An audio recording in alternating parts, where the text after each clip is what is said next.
¿por qué, a pesar de lo desastroso de la situación social y económica, sigue teniendo cierto apoyo? Porque vos fíjate, Raúl, que como ningún presidente antes, este presidente se anima a agredir al periodismo, agredir a los medios concentrados, ¿no? Al grupo Clarín. Entonces uno se pregunta, ¿pero cómo?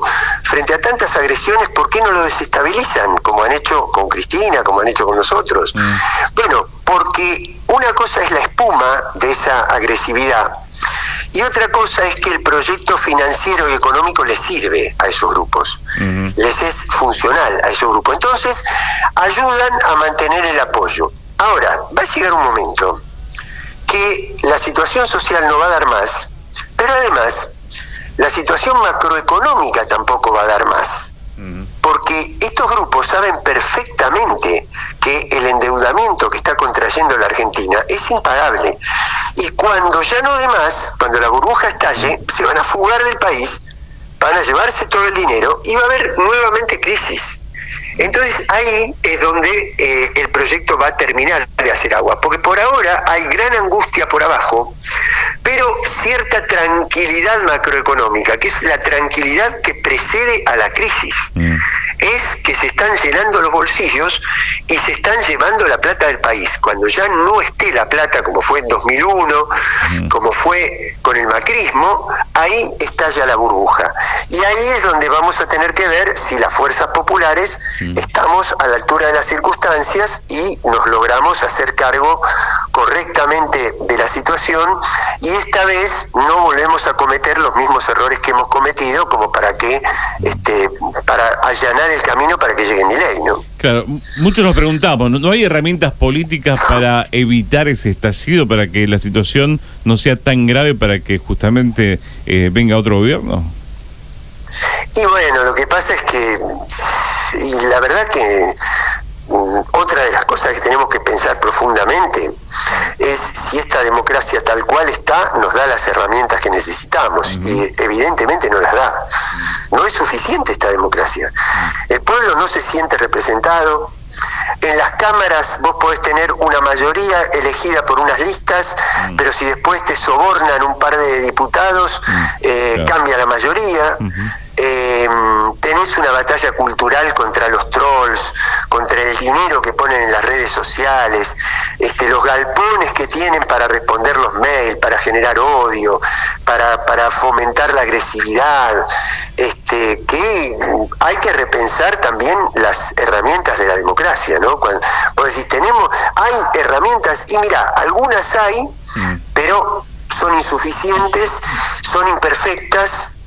Y por eso, además, va a ser tan importante la confección de las listas en la provincia. Pero yo no lo digo desde el punto de vista de que dame cargos para mi grupo. No lo estoy diciendo desde ese punto de vista. Lo digo desde el punto de vista que tenés que poner personas que vengan de la agrupación, que vengan, sean fieles al proyecto, al mandato que recibieron. Y no volvamos a cometer el error de gente que es elegida por nuestras listas y después termina siendo funcional el proyecto de Milei, ¿no?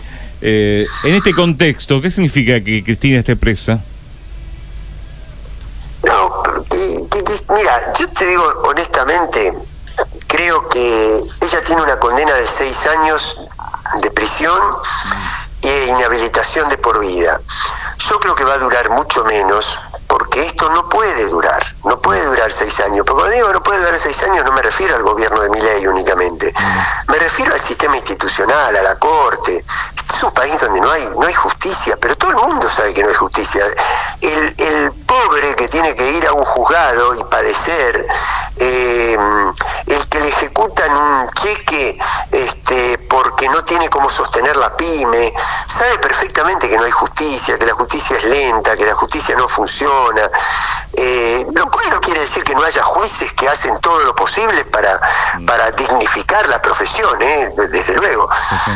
Me refiero que la justicia en el alto nivel está cooptada por el poder económico. Entonces, cuando nosotros logremos cambiar el rumbo del país, vamos a tener que reformar profundamente la justicia. Y que Cristina esté presa es la señal de un sistema que está agotado. no es una anomalía del sistema, es la demostración de que el sistema ha caducado y que hay que cambiar profundamente el sistema judicial en la Argentina, ¿no? Claro. Y hablando de cambiar, luego de esta detención de Cristina, parece ser que el peronismo, en vez de verse fragmentado, distante entre sí, parece que ha comenzado a ver la idea de unidad, ¿no? ¿Esto es alentador? Y bueno, sí, yo creo que tenemos que seguir el camino del diálogo, de la unidad, siempre que se trate no de una unidad que implique sumar apellidos en una reunión, porque eso es plantear la unidad en términos aritméticos. La unidad tiene que ser detrás de un gran proyecto de país y de gran transformación estructural del país. Ahora, ¿qué es lo que pasa? Que esta proscripción de Cristina rememora de alguna manera la proscripción de Perón. Y entonces eso convoca a todos los dirigentes del peronismo en sus distintas vertientes, en sus distintas ramas, los vuelve a convocar sin ninguna duda, porque no se puede volver a vivir lo que se vivió durante los 18 años de proscripción del peronismo, sino que hay que, teniendo en cuenta ese antecedente histórico, hay que acelerar los tiempos para que esta situación termine, ¿no? Estamos en un año de elecciones, hablábamos de la unidad del peronismo, y una pregunta que muchos buscan una respuesta pero no la encuentran, o por lo menos hasta ahora: ¿cómo se le gana a Milei y lo que propone Milei? Y bueno, mira, se gana con una sociedad movilizada. Ahora, tener una sociedad movilizada no quiere decir garantizar una concentración en la Plaza de Mayo cada 15 días. Eso es una parte de la movilización. La otra parte es dar la discusión en el almacén, en la parada del colectivo, en la estación de tren, en el taller, en el aula, en la fábrica, en la oficina, en el campo, en todos lados. Dar la discusión, por un lado, de lo que significa lo que hablábamos recién de la justicia y demás, pero por otro lado, que hay que reconstruir el Estado, que no se puede quedar paralizada la obra pública, que en la Argentina se van dólares que se fugan por parte de las empresas energéticas, de las exportadoras, que te despotrican contra el Estado, pero que después necesitan que el Estado la subsidie. Bueno, todas esas explicaciones. Por ejemplo, hay que dar el debate de que, bueno, te dicen, pero la culpa la tienen los planes sociales. Mira, los planes sociales son una quinta parte de los subsidios que reciben los poderosos de parte del Estado. Entonces hay que esclarecer con dibujitos, con gráficos, con convicción, con militancia. Hay que ocupar también las redes sociales. Las redes sociales también son un territorio, hay que dar la disputa ahí, hay que vencer con argumentos al odio que intentan, a la agresión que intentan instalar. No sé, no hay una respuesta simple a tu pregunta. La respuesta es que hay que dar la batalla en todos los planos, absolutamente en todos los planos. Estamos hablando con Carlos Raimondi, que hace poco tiempo ha sacado un libro, ¿no?, que se llama La Noble Igualdad. Honrar la memoria, no vivir de recuerdos. ¿Qué significa esto, de honrar la memoria y no vivir de recuerdos? Bueno, que son dos cosas distintas. Una cosa es ser fieles a nuestros principios históricos, ¿no? A los valores que hemos defendido toda la vida. Ahora, de ahí a creer que vamos a salir haciendo exactamente lo mismo que hicimos, no. ¿Por qué? Te doy un ejemplo, te pongo un ejemplo. Suponete que nosotros quisiéramos, como estuvo muy bien la ley de medios en su momento, quisiéramos reponer la ley de medios tal cual está, tal cual fue su texto original. Y estaríamos 15 años atrasados en el cambio tecnológico, en el salto tecnológico, porque la situación de los medios hoy es completamente distinta a la que teníamos en el año 2009, cuando se sancionó la ley.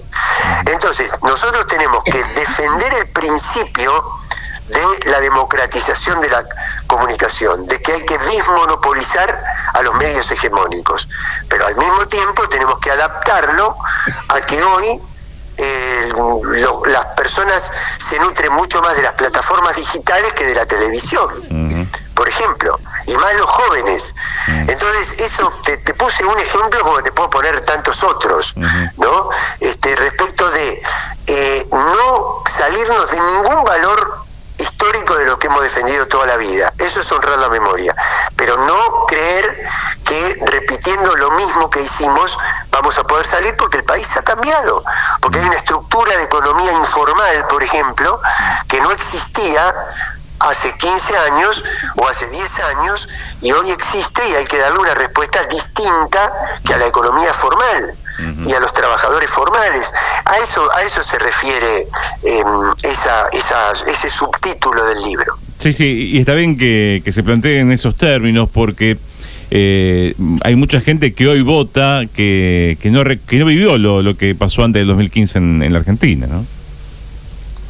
Bueno, por supuesto, vos imaginate, claro, porque nosotros seguimos, no digo en todos los casos, y creo que ya nos hemos dado cuenta, ¿no? Pero en algún momento creíamos que los jóvenes seguían haciéndose una idea de la realidad similar a los jóvenes que se iniciaron en la Cámpora, por ejemplo, o que cuando nosotros reformamos la ley electoral y pusimos el voto optativo a los 16 años, la mayoría de esos jóvenes de 16 años estaban muy entusiasmados con las políticas de Cristina. Pero resulta que hoy esos jóvenes de 16 años tienen 35. Entonces ya no es lo mismo. ¿Qué hacemos con los jóvenes de 16 años de hoy que durante la pandemia padecieron el encierro y que fueron capturados por el discurso de Milei? Entonces ahí hay que dar un debate muy grande, porque no es lo mismo cuando nosotros éramos jóvenes que esta juventud de hoy, ¿no? Y bueno, a eso se refiere a la dinámica que tiene que tener la política, ¿no? A la flexibilidad, ¿cómo te podría decir? A la vitalidad, a la agilidad que tiene que tener la política para apropiarse, para adaptarse a las nuevas situaciones sin perder de vista, ya te digo, la memoria histórica de los valores del movimiento nacional y popular, ¿no? Sí, a veces las coyunturas que apremian llegan a pensar que muchas veces no se debaten estos temas, ¿no? Y bueno, yo creo que en un principio nosotros tuvimos una derrota muy profunda, hubo pases de factura, hubo depresión, hubo, ¿cómo te podría decir? Sí, atribución de culpa al otro, y yo creo que estamos ahora remediando eso y estamos asimilando esa derrota y no ya ocuparnos tanto de todo lo que nos pasó, sino de ver cómo construimos el mensaje de futuro. Ahora te digo una cosa, el mensaje de futuro, ¿viste cuando te dicen, pero no tenemos programa? No, yo creo que sí, yo creo que hay programa. Es decir, controlar el sistema financiero, hacer una profunda reforma del sistema judicial, apropiarse de los recursos que hoy se están quedando las mineras, las energéticas y las petroleras, revisar todo el dinero que se llevan los exportadores con capacidad para fugarlo del país. También darse cuenta de que hay que defender al Estado, pero el Estado tiene que funcionar bien, porque en muchos lugares funciona mal. Están las bases del programa, están absolutamente las bases del programa, y hay que plantear ese mensaje a la sociedad y no el mensaje de las internas, de las disputas de liderazgo, etcétera. Eso hay que dejarlo en un segundo lugar, porque lo primero es ponerse en el lugar de lo que necesita el pueblo que uno quiere volver a representar, ¿no? Claro, estoy de acuerdo con esta idea de que programa hay. El tema es decisión política, ¿no? Bueno, sí, porque lo que pasa es que ese programa tiene un punto que atraviesa todos los demás, que es el coraje. ¿Por qué? Porque cuando vos tenés que tocar intereses, porque nosotros nos vivimos quejando del dinero que falta en las escuelas, en los hospitales, sí, pero ¿sabés qué pasa? Que ese dinero que falta en las escuelas está. Lo que pasa es que hay que tener la valentía de irlo a buscar a donde está. Está en los paraísos fiscales, está en los balances de las tarifas dolarizadas de servicio, está en lo que evaden las grandes corporaciones. Ahí está el dinero. Entonces, parte del programa es tener el coraje de irlo a buscar como corresponde, ¿no? Tal cual. Carlos, gracias como siempre. Un abrazo grande, ¿eh?